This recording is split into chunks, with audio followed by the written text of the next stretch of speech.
Dear student, today I am going to discuss about the final account. So final account discuss করার আগে জানতে হবে যে final অ্যাকাউন্টটা কি। ফাইনাল অ্যাকাউন্টটা জেনারেলি প্রিপেয়ার করা হয় একটা ফিসকাল ইয়ারের পর, বা কোনো কোনো ক্ষেত্রে এটা কোয়ার্টারলিও প্রিপেয়ার করা যায়। তো সেটা যে কোনো কোম্পানি যেভাবে ডিসাইড করবে যে কোয়ার্টারলি প্রিপেয়ার করবে কি বা ইয়ারলি প্রিপেয়ার করবে, that's totally depend upon the company. তো একটা ফাইনাল অ্যাকাউন্ট যদি প্রিপেয়ার করা হয় সেখান থেকে আমরা কি জানতে পারবো, we will know about the financial conditions of the business of or the organisation. তো ফাইনাল অ্যাকাউন্ট যখন আমরা প্রিপেয়ার করছি তার জন্য ফার্স্টে তিনটে স্টেপ মেনটেন করা হয়। একটা হচ্ছে ট্রেডিং অ্যাকাউন্ট, একটা প্রফিট অ্যান্ড লস অ্যাকাউন্ট, আর একটা হচ্ছে ব্যালেন্স শিট। এবার বলি ট্রেডিং অ্যাকাউন্ট কি। Trading account is a account where we record all kind of direct expenses. সমস্ত রকমের ডিরেক্ট এক্সপেন্সেসকে আমরা ট্রেডিং অ্যাকাউন্টে ইনক্লুড করি। এবার কোশ্চেন আসবে what is direct expenses. Direct expenses কি? ডিরেক্ট এক্সপেন্সেস হচ্ছে এই এক্সপেন্সেসগুলো যেগুলো কিনা প্রোডাকশন প্রসেসের সাথে ডিরেক্টলি রিলেটেড। ডিরেক্ট এক্সপেন্সেস মানে যে সমস্ত এক্সপেন্সেস প্রোডাকশন প্রসিডিওরের সাথে ডিরেক্টলি রিলেটেড, সেই সমস্ত এক্সপেন্সেসগুলোকে আমরা বলছি ডিরেক্ট এক্সপেন্সেস।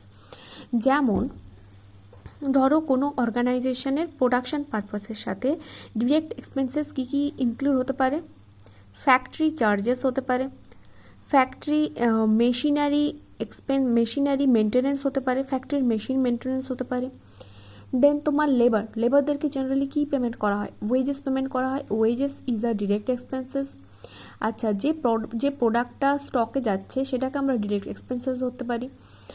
আর তোমার একটা ফ্যাক্টরি কন্টিনিউ করার জন্য আমরা কি টাইপস অফ ফুয়েল ইউজ করি? গ্যাস, দেন তোমার পেট্রোল বা ডিজেল, যে কোনো মেশিন বা কিছু চালানোর জন্য যে লুব্রিকেন্ট, যে গ্যাস, যেগুলো ইউজ করা হয় সেগুলোকে আমরা কি বলছি? সেই জাতীয় এক্সপেন্সেসকে আমরা বলছি ডিরেক্ট এক্সপেন্সেস। ঠিক আছে, নেক্সট আসছে profit and loss expenses. Profit and loss এক্সপেন্সেসের মধ্যে আমরা কী কী এক্সপেন্সেসগুলো লিখি? ওর মধ্যে আমরা লিখি ইনডিরেক্ট এক্সপেন্সেস। ইনডিরেক্ট এক্সপেন্সেস মানে যেগুলোকে আমরা জেনারেলি বলি অফিস এক্সপেন্সেস।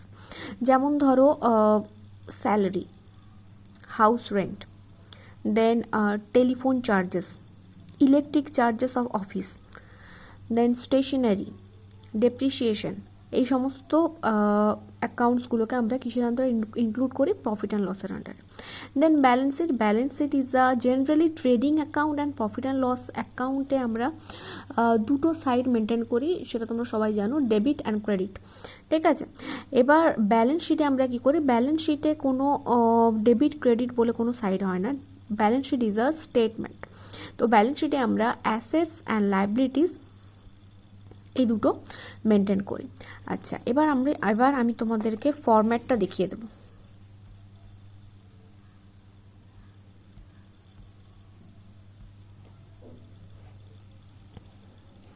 আচ্ছা, এই ফরম্যাটটা আমি এখানে ব্রিফ করে দিচ্ছি, তোমাদের গুগল ক্লাসরুমে আমি ফরম্যাটটা দিয়ে দেবো।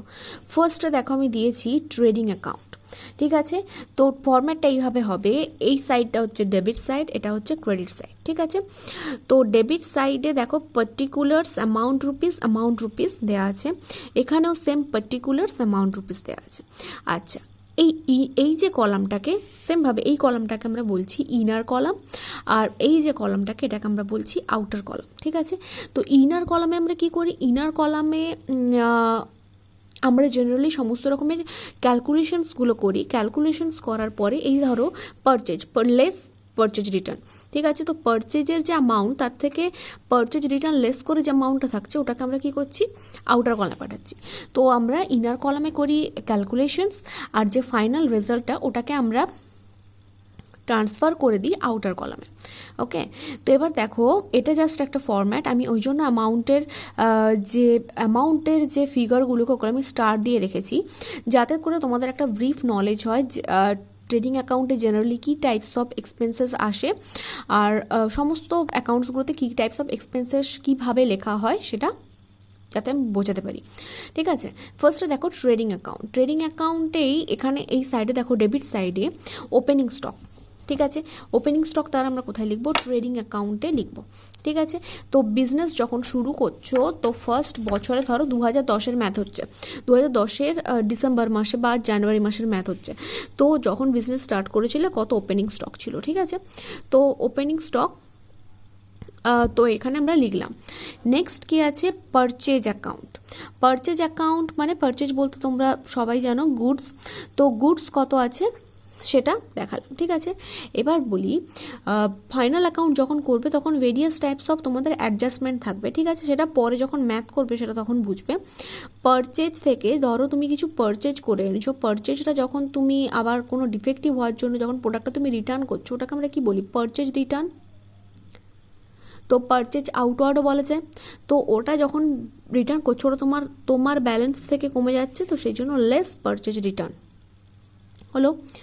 আচ্ছা, নেক্সট চলে যাই ক্যারেজ ইনওয়ার্ড। ক্যারেজ ইনওয়ার্ডটা কি? ক্যারেজ ইনওয়ার্ডটা আমরা কেন লিখলাম ট্রেডিং অ্যাকাউন্টে? Carriage inward is a direct expenses. কেন?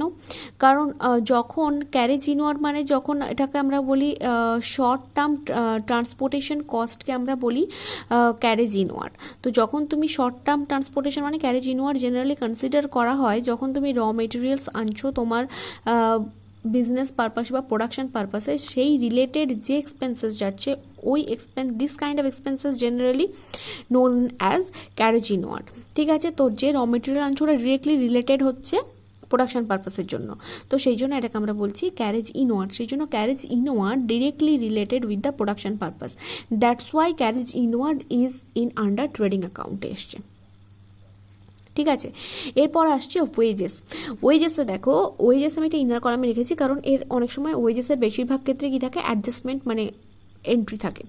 ওয়েজেস কাদেরকে পেড করা হয়? ওয়েজেস জেনারেলি পেড করা হয় তোমার লেবারদেরকে। তো লেবাররা কি হয়? লেবাররা directly related with the production purpose, সেই জন্য ওয়েজেস কি হচ্ছে? Wages goes under trading account. Next কি হচ্ছে? সমস্ত ডিরেক্ট এক্সপেন্সেস ম্যানুফ্যাকচারিং রিলেটেড যা কিছু এক্সপেন্সেস সমস্ত কিছু আসছে ট্রেডিং অ্যাকাউন্টে, ঠিক আছে। এবার ওয়েজেসে কি হয়? অনেক সময় তোমার হচ্ছে আউটস্ট্যান্ডিং মানে ডিউ থাকে হয়তো কোনো কিছু, তো সেই ক্ষেত্রে যে ডিউ অ্যামাউন্টটাকে ওটাকে আমরা যখন অ্যাডজাস্ট করি সেটাকে আমরা কি লিখে অ্যাডজাস্ট করি? অ্যাড আউটস্ট্যান্ডিং বলে এখানে আমরা ওটা অ্যাড করে আউটার কলামে পাঠিয়ে দিয়েছি। এখানে দেখো একটা আমি অ্যারো চিহ্ন দিয়ে দেখিয়ে দিয়েছি। নেক্সট আসছে স্যালারি অ্যান্ড ওয়েজেস। এবার তোমরা কোশ্চেন করবে স্যালারি অ্যান্ড ওয়েজেস আমরা এখানে কেন লিখলাম? তাহলে বলি স্যালারি অ্যান্ড ওয়েজেস এটাকে আমরা টোটালটাকে ওয়েজেস হিসেবে ধরি, অ্যাকাউন্টস এটাকে টোটালটাকে ওয়েজেস হিসেবে ধরা হয়, সেই জন্য এটাকে লেখা হয়েছে ট্রেডিং অ্যাকাউন্টে, ঠিক আছে। তো সেই জন্য আমরা লিখলাম স্যালারি অ্যান্ড ওয়েজেস। যদি এমনি স্যালারি হতো তখন এটাকে আমরা লিখতাম প্রফিট অ্যান্ড লস অ্যাকাউন্টে। আচ্ছা, নেক্সট পার্টে চলে যাই। নেক্সট পার্টে দেখো সেলস, ঠিক আছে। সেলস অ্যামাউন্টটা কত এটাকে আমরা লিখলাম। সেলস আমরা ক্রেডিট সাইডে কেন লিখছি? কারণ সেলস হচ্ছে আমাদের ইনকাম অ্যান্ড গেনস আর ক্রেডিট, এটা আমরা পড়েছো গোল্ডেন রুলসে। তো সেলসে যা জেনারেট হয়েছে এখানে লিখলাম, আর সেলসে সেমভাবে পারচেস থেকে যেভাবে পারচেস রিটার্ন যেহেতু লেস হয়, তো সেলস থেকেও সেলস রিটার্ন লেস হয়, সেটা জার্নালেই আগে শিখেছো। তো লেস সেলস রিটার্ন যে অ্যামাউন্ট সেটাকে আমরা পাঠিয়ে দিলাম আউটার কলামে, ঠিক আছে। এবার নেক্সট দেখো এখানে দেখাচ্ছি বাই ক্লোজিং স্টক, ঠিক আছে। ক্লোজিং স্টকের অ্যাডজাস্টমেন্ট দুভাবে হয় ফাইনাল অ্যাকাউন্টে। একটা অ্যাডজাস্টমেন্ট হয় তোমার ব্যালেন্স শিটে, আর একটা অ্যাডজাস্টমেন্ট দেখানো হয় ট্রেডিং অ্যাকাউন্টে, ঠিক আছে। মানে যখন ক্লোজ করা হচ্ছে অ্যাকাউন্টটা সেই ক্লোজিং স্টকটাকে আমরা ট্রেডিং অ্যাকাউন্টের ক্রেডিট সাইডে দেখাই। এইবারে দেখো, এবারে আমরা ব্যালেন্স কাটছি কী করে? তো এটা ডেবিট সাইড ক্রেডিট সাইড, তো যেই সাইডের অ্যামাউন্ট বেশি সেটা আমরা দু সাইডে লিখলাম। জেনারেলি ক্রেডিট সাইডের অ্যামাউন্টটা বেশি হয়, তো সেই জন্য ক্রেডিট সাইডের অ্যামাউন্টটা আমরা বোথ সাইডে পুট করলাম। পুট করে যে অ্যামাউন্টটা কম সেই অ্যামাউন্টটাকে আমরা কোথায় লিখবো? জাস্ট ঠিক যেই সাইডে কম ওই সাইডে ওই অ্যামাউন্টের ঠিক ওপরে লিখবো, ঠিক আছে। তো এই অ্যামাউন্টটা হচ্ছে যে অ্যামাউন্টটা ল্যাক আছে সেই অ্যামাউন্টটা এটা, ঠিক আছে। তো ওই অ্যামাউন্টটাকে আমরা কি বলছি? ওইটা হচ্ছে আমাদের গ্রস প্রফিট, ঠিক আছে। মানে তোমার হচ্ছে এটা হচ্ছে তোমার গ্রস প্রফিটের ব্যাকেটে আমি ট্রান্সফার কেন লিখেছি? কারণ গ্রস প্রফিটের অ্যামাউন্টটা ট্রান্সফার হয়ে চলে যাবে প্রফিট অ্যান্ড লস অ্যাকাউন্টে। এই যে এটা হচ্ছে প্রফিট অ্যান্ড লস অ্যাকাউন্ট, ঠিক আছে। প্রফিট অ্যান্ড লস অ্যাকাউন্টেরও কলাম 1